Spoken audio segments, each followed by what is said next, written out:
cargue eso a mi cuenta. Así que, si me tienes por compañero, recíbele como a mí mismo. 18 Y si en algo te dañó, o te debe, ponlo a mi cuenta. Filemón 17-18. Las Escrituras enseñan en todas partes que aquellos quienes han sido perdonados tienen mucha mayor obligación de perdonar a otros. Mateo capítulo 18 versículos 23-35, Efesios capítulo 4 versículo 32, Colosenses capítulo 3 versículo 13. Los cristianos deben caracterizarse entonces por un espíritu perdonador. Algunas veces se hace referencia al perdón de Dios para los pecadores como un perdón vertical. El perdón del pecador hacia los demás es un perdón horizontal. En los siguientes capítulos, vamos a examinar varios pasajes de las Escrituras que tratan acerca del perdón horizontal y analizaremos la cuestión de cómo debemos perdonarnos unos a otros. Empezamos con un vistazo a uno de los libros más cortos en todo el Nuevo Testamento. La Epístola a Filemón es también la más breve y más personal de todas las obras inspiradas escritas por Pablo. Aunque la palabra perdón nunca aparece en el libro, es todo el tema de la epístola. Es un estudio de caso excelente acerca de cómo debería operar el perdón en la vida de todo creyente. También ilustra gráficamente la manera en que la gracia puede reconciliar una relación rota y restaurar al ofensor. El reparto de personajes, el drama detrás de esta pequeña epístola es conmovedor. Un acto especial de la providencia juntó las vidas de 3 hombres, un esclavo fugitivo, el afrentado dueño del esclavo, y un piadoso apóstol. Estos hombres eran enormemente diferentes uno del otro, excepto en un sentido: todos ellos eran creyentes en Jesucristo y por lo tanto miembros del mismo cuerpo. 1 Corintios capítulo 12 versículos 12-14. Sin embargo, antes de convertirse en cristiano, Onésimo, el esclavo, había escapado de la casa de su amo y se había fugado hacia Roma. Roma era un refugio para esclavos fugitivos porque allí podían mezclarse entre la vasta población y evitar ser detectados. De algún modo, Onésimo se encontró en Roma con el apóstol Pablo, quien estaba bajo arresto domiciliario mientras esperaba un juicio basado en acusaciones falsas de sedición. Los detalles de su encuentro no están en las Escrituras, pero es claro que Onésimo se convirtió en cristiano como resultado del ministerio del apóstol. Filemón versículo 10. Filemón era el dueño de esclavos a quien Onésimo había ofendido. Él también había llegado a la fe en Cristo por medio del ministerio de Pablo, posiblemente años atrás, durante el tiempo que Pablo pasó en Efeso. Hechos capítulos 18-20, comparar Hechos capítulo 19 versículo 26. Filemón era propietario de la casa donde se reunía la iglesia de Colosas. Filemón versículo 2, comparar Colosenses capítulo 4 versículo 17. Parece haber sido un hombre acaudalado e influyente, en el extremo opuesto del espectro social con respecto a Onésimo. Sin embargo, era un devoto cristiano, considerado por Pablo como un colaborador nuestro. Filemón versículo 1. Onésimo también se convirtió en un amigo apreciado, consiervo y colaborador del apóstol Pablo, sirviendo personalmente a Pablo durante el encarcelamiento del apóstol en Roma, cuando muchos otros cristianos tenían miedo de que los asociaran con Pablo debido a que serían estigmatizados y posiblemente perseguidos. Comparar 2 Timoteo capítulo 1 versículo 8, 2 Timoteo capítulo 4 versículos 10-16. La trama: tanto Pablo como Onésimo debieron haber estado muy indecisos en cuanto a que el esclavo regresara a donde su amo. Pablo inclusive afirmó que para él enviar de vuelta a Onésimo era como enviarse a sí mismo. Filemón versículo 12. Pero Onésimo necesitaba buscar el perdón de su amo por el mal que le había hecho. Onésimo era culpable bajo la ley romana de crímenes bastante serios. Había defraudado a su amo al fugarse, lo cual constituía un crimen equivalente al robo. Bien puede ser que también haya robado dinero, porque Pablo se ofreció a devolverle a Filemón todo lo que podía deberle el esclavo. Filemón versículo 18. En Roma, ser un esclavo fugitivo era una cuestión grave. Si Onésimo hubiera sido capturado por batidores de esclavos, podría haber sido encarcelado, vendido por fianza o incluso asesinado. Es posible que por esa misma razón, Pablo hubiera esperado un tiempo para enviar a Onésimo de vuelta a Filemón, hasta que alguien pudiera escoltarlo. Esa oportunidad se dio cuando llegó el momento de enviar a Tíquico a Efeso y Colosas con las epístolas que Pablo escribió para las iglesias que estaban allá. La epístola de Pablo a los Colosenses presentaba a Onésimo en esa iglesia, la cual sería a partir de ese momento su iglesia madre. Pablo se refirió a Onésimo como amado y fiel hermano, que es uno de vosotros. Colosenses capítulo 4 versículo 9. La presencia de Tíquico garantizaba en cierto grado la seguridad de Onésimo en el viaje de regreso a Colosas, pero desde una perspectiva humana, el retorno a la casa de Filemón implicaba un significativo riesgo personal para Onésimo. Bajo la ley romana, Filemón tenía toda la potestad de castigar a un esclavo fugitivo como le pareciera conveniente. Grandes cantidades de esclavos romanos eran torturados y muertos por ofensas muchísimo más leves. Como una práctica estándar, los esclavos fugitivos eran marcados con una letra F, del latín fugitivus, sobre sus frentes, para que les fuera imposible esconderse si llegaran a fugarse de nuevo. Lo mínimo era que un esclavo fugitivo recibiera fuertes azotes. En el siglo anterior al tiempo de Pablo, se había silenciado una famosa revuelta de esclavos dirigida por Espartaco, y desde ese entonces la ley romana fue especialmente despiadada con los esclavos que se rebelaran contra sus amos. No obstante, Onésimo regresó a donde su amo de buena gana y aparentemente sin vacilación. Eso demuestra que su fe era genuina. El escenario la esclavitud era una práctica universal en la cumbre del Imperio Romano, y los asuntos relacionados con ella se entretejen en el drama que presenta esta epístola. Así que tal vez haya lugar para hacer algunos comentarios sobre la perspectiva bíblica de la esclavitud. En primer lugar, la esclavitud contemplada en las Escrituras es una esclavitud que se basa en un acuerdo de trabajo doméstico, lo cual significa que el esclavo entró a la esclavitud por medio de un contrato con el dueño de los esclavos, usualmente por un determinado periodo de tiempo, comparar Éxodo capítulo 21 versículos 2 a 6. No había nada inherentemente opresivo o injusto acerca de esa relación. De hecho, se suponía que la relación esclavo-amo debía funcionar de una forma muy similar a las modernas relaciones de empleador-empleado donde hay contratos de por medio. Cuando las escrituras dan instrucciones a los esclavos para que obedezcan a sus amos, equivale a decir que los empleados se sujeten a sus jefes. Algunos aspectos de la esclavitud romana de hecho podían ser de beneficio para el esclavo. Muchos esclavos se vestían, comían y vivían a un nivel mucho más alto que muchos hombres libres y pobres. Los esclavos podían ser médicos, maestros, artesanos, músicos o contadores. Muchos esclavos que aprendían tales oficios podían llegar al punto en que podían comprar su libertad. Algunos esclavos incluso eran dueños de alguna propiedad. Los dueños sabios de esclavos empleaban tales incentivos para motivar a sus siervos. Algunos esclavos y sus dueños desarrollaban vínculos muy cercanos, casi como en una relación familiar. Los dueños de esclavos con frecuencia otorgaban la libertad a sus esclavos predilectos en sus testamentos.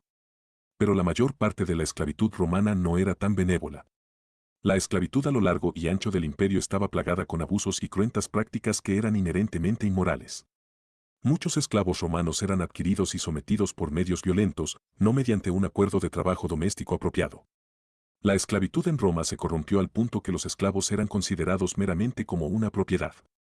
En las peores situaciones, a los esclavos romanos se les negaba el derecho a casarse y eran mantenidos como animales. Tampoco era inusual escuchar acerca de esclavos que eran matados por puro capricho de sus amos. No hay ninguna defensa moral para alguien que reclame tener tal potestad sobre la vida y la muerte de otro ser humano. ¿Por qué la Biblia no declara expresamente que la esclavitud es inmoral? Porque, en primer lugar, era el abuso de la esclavitud, y no la servidumbre en sí misma, lo que era malo.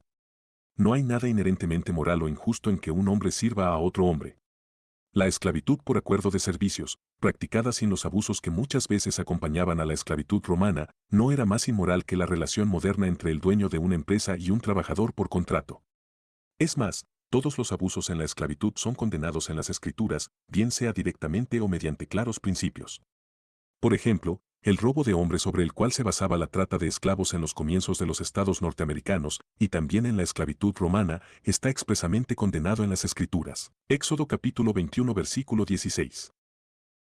La inhumanidad e injusticia perpetradas tantas veces por malvados esclavistas también está denunciada a lo largo de las Escrituras, comparar Levítico capítulo 19 versículo 15, Isaías capítulo 10 versículos 1 a 2, Amós capítulo 5 versículos 11 a 14. Habría sido un error de la Iglesia primitiva apartarse de su llamado para encabezar una campaña de reforma social, derechos civiles o la abolición de la esclavitud. Es igualmente inapropiado que la Iglesia eluda tales causas en la actualidad. Cuando la reforma social se convierte en el único foco de atención, el mensaje del Evangelio se ve inevitablemente oscurecido por la agenda de los derechos humanos y se arriesga la obra de la Iglesia. En lugar de eso, la Iglesia primitiva pasó por encima del sistema abusivo de esclavitud romana alcanzando tanto a esclavos como a dueños de esclavos con el Evangelio. Lo que ocurrió entre Onésimo y Filemón es simplemente un ejemplo de cómo la relación amo-esclavo fue transformada en todo el imperio y de cómo fue esparcido el Evangelio. Al instar a Filemón para que recibiera a Onésimo como un hermano amado, Filemón versículo 16, Pablo definió la relación entre un amo y un esclavo cristianos, de una manera tal que los abusos serían algo impensable. La carta La epístola de Pablo a Filemón fue sellada sin duda y entregada a Tíquico para llevarla en su viaje, al lado de las epístolas a los Efesios y Colosenses. La carta es una amable invitación a Filemón, recordándole su deber de perdonar y una petición de extrema misericordia hacia Onésimo. Muestra con mayor claridad en todo el Nuevo Testamento la nobleza del corazón de Pablo y su amor por la misericordia. Es claro que era el perdón lo que estaba en la mente de Pablo mientras escribía todas las 3 cartas que llevaba Tíquico.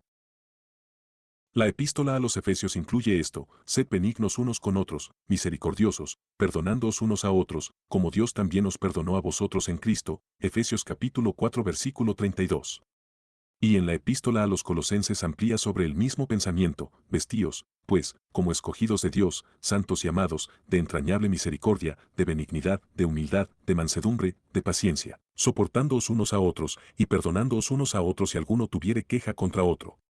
De la manera que Cristo os perdonó, así también hacedlo vosotros. Colosenses capítulo 3 versículos 12 a 13. Esos versículos sintetizan precisamente el mensaje que Pablo quería darle a Filemón en particular. Habiendo desarrollado un cálido afecto por Onésimo, él añoraba verle reconciliado con Filemón, cuya amistad y apoyo Pablo también atesoraba. La epístola a Filemón es única en los escritos paulinos por varias razones. En primer lugar, es la única carta inspirada que se escribe a un individuo que no fuera pastor, y es el único de los escritos inspirados de Pablo que trata asuntos puramente personales. Es decir, no fue dada como instrucción para la iglesia en general, aunque en efecto se instruye a todos los cristianos sobre la importancia del perdón. Y el hecho de que fue definitivamente incluida en el canon de las Escrituras significa que fue distribuida a las iglesias para la edificación de todos. Pero es posible que así lo haya dispuesto Filemón. Pablo había dirigido la epístola únicamente a él y a los de su casa.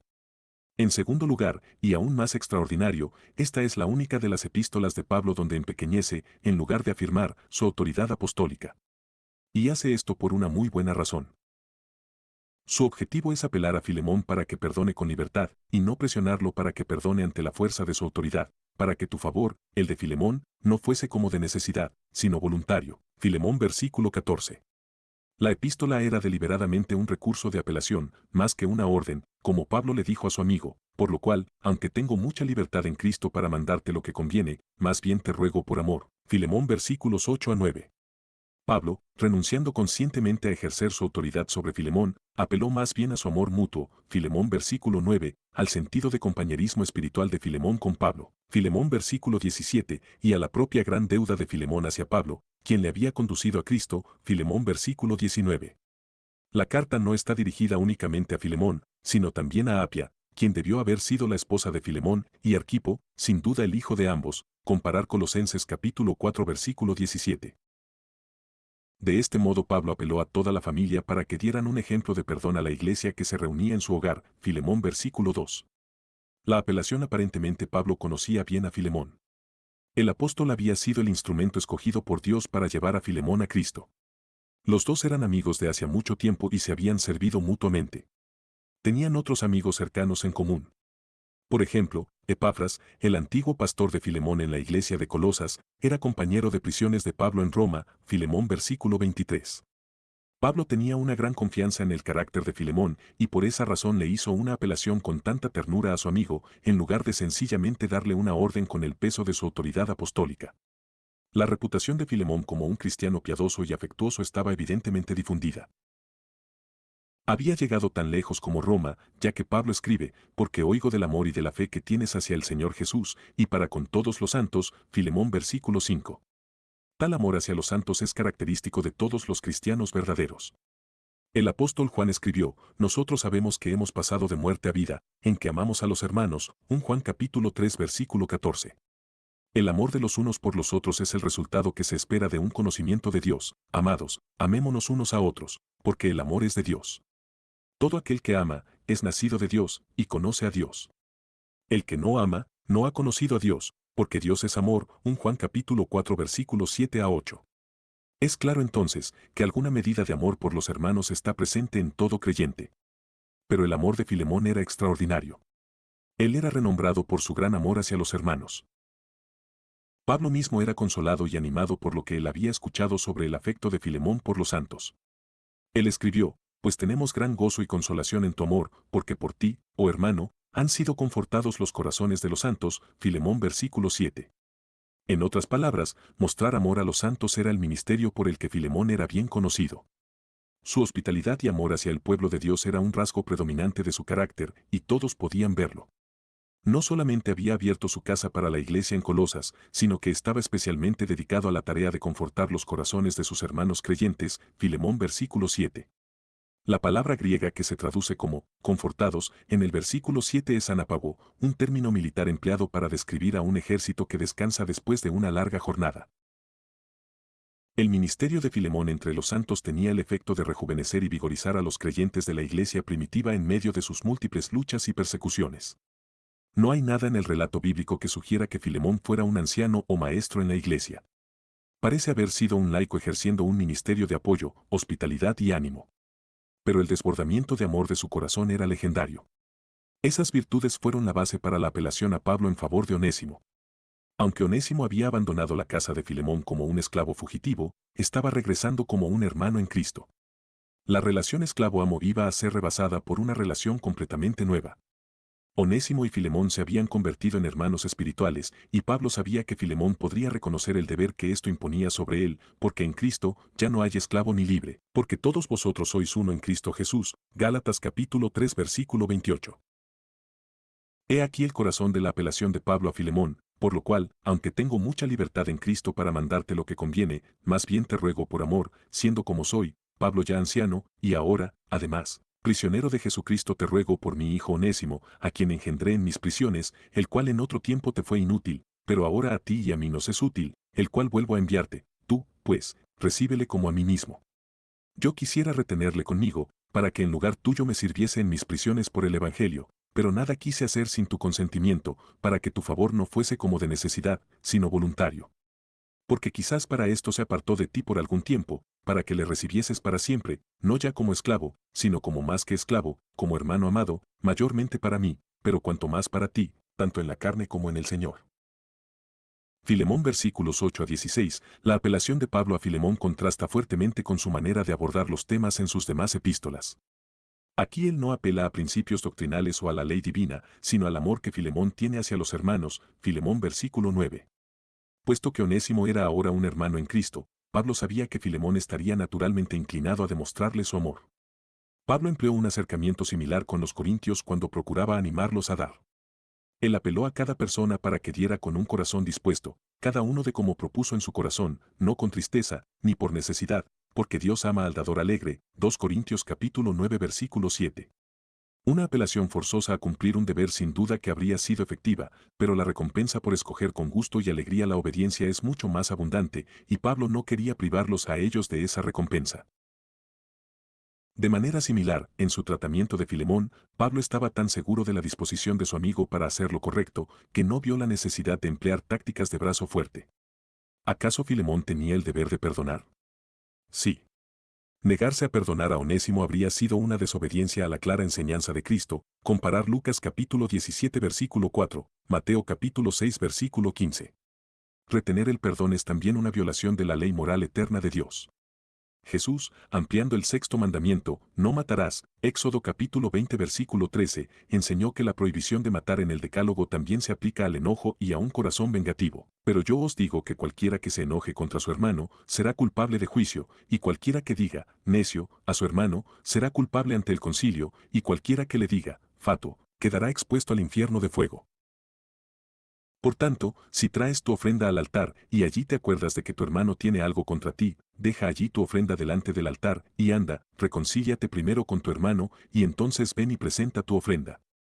Mateo capítulo 5 versículos 22 a 24, de manera que Cristo no solamente condenó el enojo y las palabras hirientes, sino que también le asignó a cada creyente el deber de procurar la reconciliación cuando sabemos que un hermano se ha apartado de nosotros por alguna ofensa que hayamos cometido. Eso implica una disposición a confesarnos culpables cuando nos hayamos equivocado y una disposición a perdonar cuando hemos sido ofendidos. Sin importar si somos la parte ofendida o la parte que ofende, debemos buscar activamente la reconciliación y eso siempre involucra una disposición a perdonar. Si alguien piensa que este deber se cumple únicamente con hermanos en la fe, recuerde el segundo gran mandamiento, amarás a tu prójimo como a ti mismo, Lucas capítulo 10 versículo 27. En respuesta a la pregunta de ¿y quién es mi prójimo?, Jesús contó la parábola del buen samaritano, incluyendo de esta manera a los más despreciados y apartados en el círculo de aquellos a quienes debemos amar como nos amamos a nosotros mismos. Amar a otros como nos amamos a nosotros mismos es algo que implica directamente el deber de perdonar. Esto consiste en negarse a guardar rencores, a buscar una reivindicación cuando la ofensa es personal en contra de nosotros y una disposición a hacer disponible un perdón pleno y completo para todos los que lo pidan. No significa que tengamos que voltear la mirada cuando vemos que alguien está en pecado, véase el capítulo 7. Pero en el caso de un hermano arrepentido, como Onésimo lo estaba, no hay justificación de ninguna clase para denegar el perdón. Filemón habría pecado si hubiera hecho eso. Consideremos lo siguiente, un pecado contra nosotros siempre implica un pecado más grave contra Dios. El adulterio de David con Betsabé, por ejemplo, fue un pecado cometido contra ella. Fue un pecado contra su esposo, Urías, a quien David envió a una muerte segura. Fue un pecado contra la familia de Urías, ahora despojados de un ser querido. Fue un pecado contra la familia de David, quienes tuvieron que cargar por generaciones con las consecuencias de su acto. Y fue un pecado contra toda la nación de Israel, porque ella había puesto su confianza en David como su rey, como su ejemplo y líder espiritual. No obstante, en el Salmo capítulo 51 versículo 4, la gran oración de arrepentimiento de David, él dice, contra ti solo he pecado, y he hecho lo malo delante de tus ojos, como si los pecados cometidos contra las demás personas no fueran siquiera dignos de mencionarse. Palidecían en comparación al pecado de David en contra de Dios, y él quería asegurarse que Dios supiera que él así lo entendía. No era que David tuviera un corazón duro o indiferente ante sus pecados contra las personas. Esos pecados eran enormes, incluían la muerte de Urías, el robo de su esposa, el descrédito a la pureza nacional de Israel, las mentiras dichas a casi todos, y una multitud de otras ofensas. Pero por grandes que fuesen sus pecados contra otras personas, el pecado contra Dios era infinitamente mayor. Y Dios era por lo tanto el primero a quien David acudió para pedir perdón. Dios era el único que importaba en un sentido eterno. Si Dios perdonaba a David, entonces David podía buscar el perdón de los demás y podía buscar la manera de hacer restitución donde fuera posible. Pero como la ofensa contra Dios era la más grande, fue la primera cosa que tenía que atenderse. Si toda ofensa contra nosotros implica una mayor ofensa contra Dios, y si Dios perdona al ofensor, entonces ¿quiénes somos nosotros para resistirnos a perdonar? Sin importar cuál había sido la ofensa de Onésimo contra Filemón, él había pecado aún más gravemente contra Dios. Si Dios ya le había perdonado, Filemón no estaba en ninguna posición de negarle su perdón. Si Dios perdona la ofensa mayor, es pecado negarse a perdonar la ofensa menos grave. ¿Acaso somos más justos, santos o merecedores que Dios? ¿Estamos en una corte más suprema donde hay leyes más exigentes? Obviamente no. Entonces a quienes Dios haya perdonado, no nos atrevamos a condenar. Los que rehúsan perdonar o quienes procuran su propia venganza, lo que hacen en efecto es usurpar la autoridad de Dios. Filemón también tenía un deber para con toda la iglesia de Colosas de perdonar a Onésimo. Si él se hubiera negado a perdonar al miembro más reciente de esa comunidad, la congregación entera habría sufrido las consecuencias. Se habría roto la unidad del cuerpo, y su testimonio frente a la comunidad incrédula se habría afectado gravemente. De manera que visto desde cualquier ángulo, Filemón tenía una patente responsabilidad de perdonar a Onésimo. Pero en lugar de imponer sobre su amigo este deber con el peso de su autoridad apostólica, Pablo apeló afablemente a Filemón como un hermano amado, sabiendo que la madurez de Filemón en Cristo era tal, que gustosamente y con alegría estaría dispuesto a perdonar a aquel que le había ofendido seriamente. El reto no hay ningún registro histórico de cuáles habían sido exactamente las ofensas que Onésimo había cometido en contra de Filemón. Sabemos por supuesto que se había fugado, dejando atrás el cumplimiento de sus obligaciones, descuidando la mayordomía que le había sido confiada, quizás incluso robando de Filemón para financiar su huida. Comparar Filemón versículo 18. Sin duda que su deserción había dejado a Filemón en una situación enojosa. Así que a pesar del compromiso personal de Filemón con Pablo, su amor por los santos y su madurez cristiana, no había ninguna razón para que Pablo diera por sentado que perdonar a Onésimo sería algo fácil para él. El retorno de Onésimo bien podría suscitar emociones bien intensas en Filemón. Filemón tenía toda la razón humana de estar enojado con Onésimo y de resentirse por lo que el esclavo había hecho. No obstante, Pablo tenía la suficiente confianza en el carácter de su amigo como para exponer su apelación como una petición más que como una imposición. Imaginemos a Filemón leyendo esta carta. Es probable que Onésimo estuviera de pie ante él. Al comienzo, es posible que Filemón se hubiera sorprendido pero no muy gratamente al ver al esclavo que le había causado tantos problemas. Pero a medida que iba leyendo la carta de Pablo, su corazón se halla conmovido por la manera en que el apóstol escribió. Notemos que el apóstol se refiere a sí mismo como Pablo ya anciano, y ahora, además, prisionero de Jesucristo, Filemón versículo 9. Pablo tenía seguramente unos 60 años cuando escribió esta carta. Pero es probable que se estuviera refiriendo a algo más que su edad cronológica. Esta frase pudo haber sido escrita para recordarle sutilmente a Filemón todas las cosas que le habían sucedido a Pablo a través de los años: prisiones, latigazos, azotes, apedreamientos, hambre y sed, naufragios, frío y desnudez, más las enfermedades como resultado de ello. Comparar 2 Corintios capítulo 11 versículos 23 a 30. Su frágil cuerpo había envejecido considerablemente por tales cosas y él sentía dolor constantemente a causa de esto. Además de todo, seguía siendo un prisionero. Él sabía que su querido hermano no querría añadir a sus quebrantos, así que intercediendo por Onésimo, le recordó punzantemente a Filemón sus propios sufrimientos. Seguramente Filemón no podría desairar la petición de un amigo que había soportado tanto sufrimiento por la causa de Cristo. El acto del perdón. Pablo presenta el caso de Onésimo de una manera que tocara el corazón de Filemón. Te ruego por mi hijo Onésimo, a quien engendré en mis prisiones, el cual en otro tiempo te fue inútil, pero ahora a ti y a mí nos es útil, el cual vuelvo a enviarte. Tú, pues, recíbele como a mí mismo. Yo quisiera retenerle conmigo, para que en lugar tuyo me sirviese en mis prisiones por el Evangelio. Porque quizás para esto se apartó de ti por algún tiempo, para que le recibieses para siempre, no ya como esclavo, sino como más que esclavo, como hermano amado, mayormente para mí, pero cuanto más para ti, tanto en la carne como en el Señor. Así que, si me tienes por compañero, recíbele como a mí mismo. Y si en algo te dañó, o te debe, ponlo a mi cuenta. Filemón versículos 10 a 18, esa petición a Filemón apunta hacia 3 aspectos cruciales del perdón. Aceptación, recíbele, Filemón versículo 17. Pablo le solicitó a Filemón que abriera a Onésimo su vida y su casa, y que le recibiera de nuevo. Filemón bien podía no sentirse muy inclinado naturalmente a hacer eso. Después de todo, Onésimo ya le había ofendido una vez. ¿Por qué se le debería dar otra oportunidad al esclavo desobediente? La mayoría de propietarios de esclavos simplemente habrían marcado la frente del esclavo fugitivo, para después venderlo o rebajarlo al nivel más inferior de responsabilidad. Por eso, Pablo le dio a Filemón varias razones para que viera a Onésimo en una nueva perspectiva. En primer lugar, él estaba arrepentido. Cuando Pablo escribió, lo engendré en mis prisiones, Filemón versículo 10, se está refiriendo a que Onésimo nació de nuevo espiritualmente. Pablo estaba diciendo que personalmente había llevado a Onésimo a un encuentro con Cristo. Onésimo era el propio hijo de Pablo en la fe, al igual que Filemón mismo, Filemón versículo 19.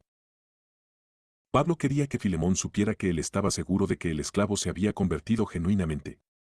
El mismo hecho de que Onésimo regresara con la carta de Pablo a Filemón era evidencia de la realidad de su arrepentimiento. Su presencia ante Filemón era equivalente a decir que él estaba dispuesto a aceptar cualquier castigo que Filemón considerara apropiado. Es significativo que Onésimo no se quedara en Roma para esconderse tras la autoridad apostólica de Pablo mientras Tíquico llevaba su carta de intercesión a Colosas. En lugar de eso, Onésimo, sin duda animado por Pablo, regresó a dar la cara al hombre a quien había ofendido para pedir personalmente su perdón. Él estaba dispuesto a aceptar las consecuencias de su mala conducta, y eso implicaba que se resignaba a cualquier castigo que Filemón considerara justo para él. Todo esto correspondía ciertamente a hacer frutos dignos de arrepentimiento, comparar Mateo capítulo 3 versículo 8. En segundo lugar, Onésimo estaba transformado, de modo que si alguno está en Cristo, nueva criatura es, las cosas viejas pasaron, he aquí todas son hechas nuevas, 2 Corintios capítulo 5 versículo 17. Onésimo, quien antes había sido un rebelde inepto, era ahora útil, Filemón versículo 11. Esta es una referencia al nombre del esclavo, un nombre común para esclavos, que significa útil, provechoso. Pablo le aseguró a Filemón que la transformación de Onésimo era genuina. Su vida entera había dado un vuelco total gracias a Cristo. El inútil era ahora un hermano valioso, ciertamente útil para Pablo y potencialmente útil para Filemón. En tercer lugar, Onésimo había demostrado ser fiel. Había pasado suficiente tiempo en Roma con Pablo para demostrar su fidelidad a Cristo. La confianza y el amor de Pablo hacia el esclavo convertido tenían un fundamento firme. Otros asociados de Pablo con mucha más experiencia le darían la espalda cuando los rigores de la persecución fueron demasiado para ellos, 2 Timoteo capítulo 4 versículo 10. Pero Onésimo, aun como un creyente nuevo, se dedicó consagradamente a servir a Pablo. Había una ironía en todo esto. Habiéndose fugado en un acto pecaminoso de su servicio incondicional a Filemón, ahora por la gracia divina Onésimo se había convertido en un siervo incondicional de Jesucristo. Precisamente aquel servicio que se había negado a hacer para Filemón, lo había hecho voluntariamente y de buena gana para el apóstol Pablo. Y este servicio llegó en un momento importante, cuando el envejecido apóstol se encontraba padeciendo una gran necesidad. De hecho, Onésimo había resultado ser tan útil para el apóstol encarcelado, que Pablo le dijo a Filemón que enviárselo de vuelta era como enviarse a sí mismo, literalmente, su propio corazón, Filemón versículo 12. Si hubiera podido hacerlo, Pablo se habría quedado con Onésimo en Roma para tenerlo a su lado. Pero él sabía que Onésimo tenía que regresar y restaurar la relación rota con su amo. Pablo también sabía que si fuera posible Filemón mismo estaría en Roma para ministrar a Pablo. Así que Pablo le aseguró a Filemón que consideraba el servicio de Onésimo como si hubiera ofrecido, en lugar tuyo, Filemón versículo 13. Pero no queriendo abusar de la generosidad de su querido amigo, Pablo concluyó que ya era tiempo para enviar a Onésimo de vuelta. La relación entre estos dos hermanos necesitaba ser restaurada, así que Pablo apeló a un amigo para interceder por otro, diciendo, recíbele, Filemón versículo 17. Restauración. Pablo sugirió que todos estos eventos habían sido orquestados por una buena razón de la divina providencia, porque quizás para esto se apartó de ti por algún tiempo, para que le recibieses para siempre, no ya como esclavo, sino como más que esclavo, como hermano amado, mayormente para mí, pero cuanto más para ti, tanto en la carne como en el Señor. Filemón versículos 15 a 16, énfasis añadido. Sin lugar a dudas, es difícil no ver la mano de Dios en la historia de Onésimo. La providencia dispuso todos los detalles para que se encontrara con Pablo en un lugar tan distante de Colosas. La gracia divina le atrajo hacia Cristo y transformó su vida y actitud por completo. Y ahora, bajo la guía del Espíritu Santo, Onésimo estaba regresando para procurar reconciliarse con el amo a quien había defraudado. En medio de todo aquello, el apóstol Pablo ganó a un amigo y afectuoso siervo, sin mencionar el ánimo y la ayuda que recibió de Onésimo. Y ahora Filemón estaba recuperando a su siervo, después de haberlo prestado sin proponérselo a un querido amigo a quien anhelaba ayudar y servir, pero imposibilitado humanamente para hacerlo. Solo Dios podía extraer tanto bien de un acto propio de la pecaminosidad humana, comparar con Génesis capítulo 50 versículo 20, Romanos capítulo 8 versículo 28. Pablo le pidió a Filemón no solamente que aceptara a Onésimo, sino también que lo restableciera. Más que simplemente colocarlo de nuevo en su antigua posición como esclavo, Pablo le pidió a Filemón que lo recibiera, no ya como esclavo, sino como más que un esclavo, como hermano amado. Filemón versículo 16. Algunos han mal interpretado esta expresión, infiriendo que Pablo estaba solicitando la emancipación de Onésimo. Pero no hay ninguna razón para leer tal conclusión en la petición de Pablo. Como notamos anteriormente, los apóstoles no consideraban la gran comisión de nuestro Señor como una campaña para liberar esclavos. En otra parte Pablo escribió, cada uno en el estado en que fue llamado, en él se quede. ¿Fuiste llamado siendo esclavo? No te dé cuidado, pero también, si puedes hacerte libre, procúralo más. Porque el que en el Señor fue llamado siendo esclavo, liberto es del Señor, asimismo el que fue llamado siendo libre, esclavo es de Cristo. 1 Corintios capítulo 7 versículos 20 a 22, no obstante, Pablo alentó a Filemón para que no recibiera a Onésimo como un simple esclavo, sino también como un hermano en Cristo. Pablo, quien estaba familiarizado con el compromiso de Onésimo con Cristo, sabía que el esclavo sería una valiosa fuente de gozo, ánimo y compañerismo para Filemón. Restitución. Pablo ahora le hace una propuesta asombrosa a Filemón, así que, si me tienes por compañero, recíbele como a mí mismo. Y si en algo te dañó, o te debe, ponlo a mi cuenta. Filemón versículos 17 a 18. Pablo estaba ofreciendo hacer restitución en nombre de Onésimo por cualquier cantidad que sus faltas le hubieran costado a Filemón. La restitución es justa y correcta, y cuando buscamos el perdón de otra persona, siempre es apropiado hacer una oferta de restitución. Las leyes civiles del Antiguo Testamento demandaban restitución en la mayoría de casos donde una falta podía medirse en términos de dinero o propiedad. Para ofensas intencionales, la ley exigía una compensación con un interés correspondiente a la quinta parte. Números capítulo 5 versículos 6 a 7. Sin duda alguna la fuga de Onésimo le había costado bastante a Filemón. Ciertamente habría tenido que pagar por alguien que reemplazara a Onésimo. También es posible que el pecado de Onésimo incluyera el saqueo de dinero o propiedades de Filemón. El esclavo no se encontraba en ninguna posición para exigir que Filemón le hiciera restitución. Tampoco estaba en posición de pagar todo lo que debía. Así que Pablo se ofreció generosamente a pagar en su lugar. Aunque la restitución es siempre justa y buena, el tipo de gracia mostrado por Pablo es aún mejor. La cosa más amorosa y magnánima que Filemón podía hacer era perdonar por completo la deuda del esclavo. Pero Pablo no quería poner a Filemón bajo presión para que perdonara la ofensa. Así que se ofreció a responder personalmente por la deuda de Onésimo. Estos versículos son una maravillosa ilustración de cómo funciona la imputación, véase nuestra discusión anterior. Pablo le pide a Filemón que acredite a Onésimo con el propio mérito personal del apóstol, recíbele como a mí mismo, Filemón versículo 17. Y él quiere que la deuda de Onésimo se cargue a su cuenta, Filemón versículo 18. Esa es precisamente la manera en que Cristo justifica al creyente. Habiendo pagado la deuda por nuestros pecados, Él hace imputación de su propia justicia y rectitud sobre nosotros, y Dios nos recibe y nos acepta sobre esa base, Romanos capítulo 4 versículo 5. Pablo estaba dándole a Filemón un ejemplo de la misma clase de actitud semejante a la de Cristo que él esperaba ver en su amigo hacia aquel esclavo arrepentido. Nada es más semejante a Cristo que colocar sobre uno mismo la deuda de otra persona para que así tenga lugar la reconciliación. Pablo estaba dispuesto a sufrir las consecuencias temporales del pecado de Onésimo de la misma manera en que Cristo había sufrido voluntariamente y con toda su buena disposición las consecuencias eternas de todo el pecado, de todos los redimidos, de todos los tiempos. Aunque las Escrituras no registran cuál fue la reacción de Filemón, es muy probable que se haya dado cuenta de lo que significaba el ejemplo de Pablo y que perdonara enteramente la deuda de Onésimo. Al hacerlo, Filemón mismo habría cargado sobre sus hombros la deuda del que le había ofendido, que es precisamente lo que Cristo hizo al morir por nuestros pecados. Esta es la razón por la que el acto del perdón es la expresión más consumada de la semejanza a Cristo. El costo, bien sea que Filemón haya perdonado la deuda o no, Pablo estaba tan comprometido con ver cumplida esa reconciliación que reiteró su promesa de pagar la deuda. A fin de hacer de su oferta algo así como un contrato oficial, él firmó la promesa escribiendo de su puño y letra, yo Pablo lo escribo de mi mano, yo lo pagaré, Filemón versículo 19. Normalmente Pablo dictaba sus cartas, y para asegurar su autenticidad, a menudo escribía un breve saludo al final con su propia mano, véase Colosenses capítulo 4 versículo 18, 2 Tesalonicenses capítulo 3 versículo 17. En este caso, la tradición de la iglesia primitiva dice que Onésimo fue quien actuó como amanuense de Pablo. Entonces Pablo terminó dramáticamente la carta escribiendo, te lo debo.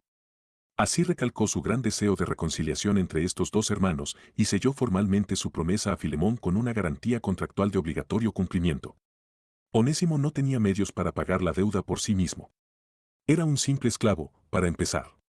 Además, desde su conversión en Roma, parece que estaba dedicado al servicio del apóstol Pablo, comparar Filemón versículos 11 a 13, Colosenses capítulo 4 versículo 9, y eso significaba que probablemente no había conseguido ninguna clase de trabajo remunerado.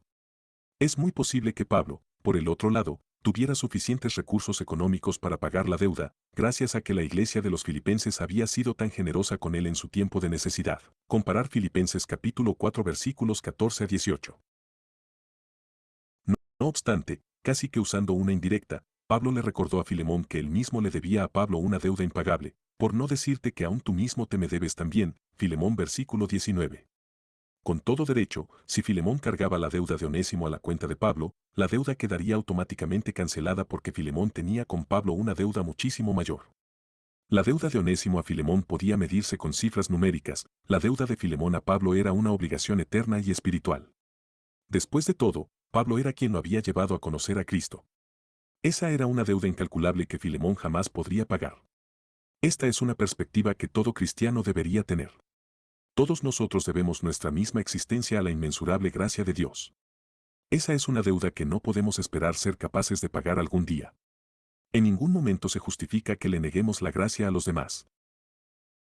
Si nuestras ofensas eternas contra Dios han sido pagadas por Cristo, ¿acaso no podemos llevar sobre nuestros hombros la carga de una ofensa temporal que otra persona haya cometido contra nosotros? Este principio es el mensaje que Jesús quiere transmitir con la parábola sobre el siervo que no quería perdonar, véase el capítulo 5. No hay ninguna duda de que el perdón cuesta mucho, y este episodio ilustra ese hecho. Pero el perdón más costoso de todos fue comprado con el sacrificio expiatorio de Jesucristo, y los que se benefician de ese gran regalo tienen todas las razones necesarias para perdonar a otros, a pesar del costo que ello implique. Cualquier ofensa que se haya cometido contra nosotros no es nada en comparación, sin importar cuán grande pueda parecer esa ofensa según los estándares humanos. Los incentivos parece que Pablo tenía mucha confianza en la disposición de Filemón a perdonar por completo la deuda de Onésimo. Es posible que a eso se refiriera en el versículo 21 cuando escribió, sabiendo que harás aún más de lo que te digo, Filemón versículo 21. De todas maneras, Pablo sugirió sutilmente unos cuantos incentivos adicionales para que Filemón perdonara al esclavo pródigo. Pablo mismo esperaba ver el fruto del perdón de Filemón, y como un incentivo adicional para que Filemón fuese magnánimo, Pablo le informa que dentro de poco irá a visitarlo en persona, prepárame también alojamiento, porque espero que por vuestras oraciones os seré concedido, Filemón versículo 22. Es muy posible que cuando Pablo redactó esta epístola, se había fijado una fecha de su juicio para que compareciera ante la corte imperial, y parece que Pablo tenía plenas esperanzas de ser soltado. Desde Roma, él esperaba regresar a las iglesias que había fundado en Asia Menor. Esto también habría de tener un efecto sobre la conciencia de Filemón. Es muy poco probable que orara por el regreso de Pablo a Colosas a no ser que hubiera perdonado a Onésimo. Él no querría que su querido amigo llegara y se sintiera decepcionado con él. El peso de tener que rendirle cuentas a su padre espiritual lo motivaría a hacer lo correcto con Onésimo. Los versículos finales de la epístola de Pablo ofrecen otros agudos incentivos para que Filemón perdonara. Pablo escribe, Epafras, mi compañero de prisiones por Cristo Jesús, Marcos, Aristarco, Demás y Lucas, mis colaboradores. La gracia de nuestro Señor Jesucristo sea con vuestro espíritu, Filemón versículos 23 a 25. En primer lugar, al enviar saludos de parte de 5 hombres conocidos por Filemón, Pablo le recordó a Filemón que todos ellos eran testigos de la forma como él trataba a Onésimo. En segundo lugar, sigilosamente incluido en esa lista de nombres está Marcos. Se refiere a Juan Marcos, autor del tercer evangelio. Marcos era primo de Bernabé, y siendo joven había acompañado a Pablo y Bernabé en su primer viaje misionero. En el camino, él dejó al grupo y regresó a Jerusalén, Hechos capítulo 13 versículo 13. El abandono de Marcos hizo que Pablo perdiera su confianza en él. Más tarde Bernabé quiso que Pablo llevara a Juan Marcos en su segundo viaje misionero, pero Pablo se opuso. Pablo tuvo tal firmeza sobre el asunto, que él y Bernabé se separaron el uno del otro, Hechos capítulo 15 versículos 37 a 39. Es evidente que el apóstol Pedro acogió a Marcos bajo su cuidado y le ayudó a alcanzar su madurez espiritual, 1 Pedro capítulo 5 versículo 13. Con el tiempo Juan Marcos lo demostró a todos, incluso al apóstol Pablo. Para este tiempo Pablo había perdonado a Marcos hacía bastante. Al final Marcos estuvo tan involucrado en el ministerio de Pablo que poco tiempo antes de morir, fue la persona que Pablo pidió que le enviaran, toma a Marcos y tráele contigo, porque me es útil para el ministerio. 2 Timoteo capítulo 4 versículo 11. Las tensiones iniciales entre Pablo y Marcos fueron conocidas ampliamente en la iglesia. El episodio llegó a convertirse en un asunto digno de anotación en el libro de Hechos. Lucas, quien escribió ese registro, también era alguien conocido para Filemón, así que está incluido en la lista de quienes enviaban saludos por medio de Pablo en esta epístola. De modo que sin mencionarlo ni siquiera, el ejemplo de Pablo al haber perdonado a Marcos quedaba allí como un estímulo más para que Filemón hiciera lo correcto con Onésimo. ¿El resultado perdonó Filemón a Onésimo? Aunque las escrituras no registran específicamente en qué terminó el incidente, hay varias razones para suponer que la respuesta de Filemón había sido conforme a todo lo que Pablo había esperado. Por un lado, la epístola de Pablo llegó a estar incluida en el canon del Nuevo Testamento. Después de todo, esta era una carta privada dirigida a Filemón, y es muy poco probable que él hubiera permitido que circulara entre las iglesias si él hubiera decidido rechazar la propuesta de Pablo. Además, si Filemón era el hombre de carácter que Pablo representa, es impensable que hubiera desdeñado el consejo de Pablo. Si él no fuera el hombre amoroso y piadoso que Pablo describió, entonces tendríamos un problema con la confiabilidad de las Escrituras. Además, si Filemón no hubiera perdonado a Onésimo, es bastante improbable que la iglesia primitiva hubiese recibido la epístola en el canon sin que alguien protestara. Así que la misma presencia de esta epístola en el canon es una fuerte evidencia de que Filemón hizo lo que Pablo le solicitó. Los registros históricos dicen que Pablo fue soltado de la prisión tal como lo esperaba, Filemón versículo 22. Sabemos que él viajó bastante en los años restantes de su vida, y si pudo cumplir sus planes, entonces habría regresado a Colosas para ver con sus propios ojos que también se habrían reconciliado mutuamente sus 2 hijos en la fe. Unas décadas más tarde, poco tiempo después de finalizado el primer siglo, Ignacio, uno de los primeros padres de la iglesia, escribió 3 epístolas a la iglesia en Efeso. Las primeras 2 de esas epístolas se refieren al pastor de Efeso como Onésimo, un hombre de amor indescriptible. Es imposible decir si se trataba o no del mismo Onésimo. Si es así, para entonces habría sido un hombre anciano, de por lo menos 70 años. Si era otro Onésimo más joven, puede haber sido alguien nombrado en honor del viejo esclavo que había sido tan útil para el apóstol Pablo. Solamente en el cielo se revelará toda la verdad sobre el final de la historia. Y allí vamos a aprender, estoy seguro, que los frutos de un simple acto de perdón tienen un alcance inimaginable. En este caso, mucho antes de que Filemón perdonara, ya estaban sembradas las semillas para una abundante cosecha de fruto espiritual, porque la breve carta de apelación de Pablo a Filemón llegó a estar en el Nuevo Testamento, donde continúa retándonos a todos nosotros para que perdonemos a los demás como Cristo nos perdonó. Y para Pablo y Filemón y Onésimo, la reconciliación de esta relación rota habría sido uno de esos momentos sublimes cuando todos salen triunfantes. Pablo porque tuvo parte en el gozo de reconciliar a dos queridos amigos suyos, Onésimo porque le fue perdonada una deuda impagable, y Filemón porque recibió las bendiciones eternas que vienen sobre aquel que perdona.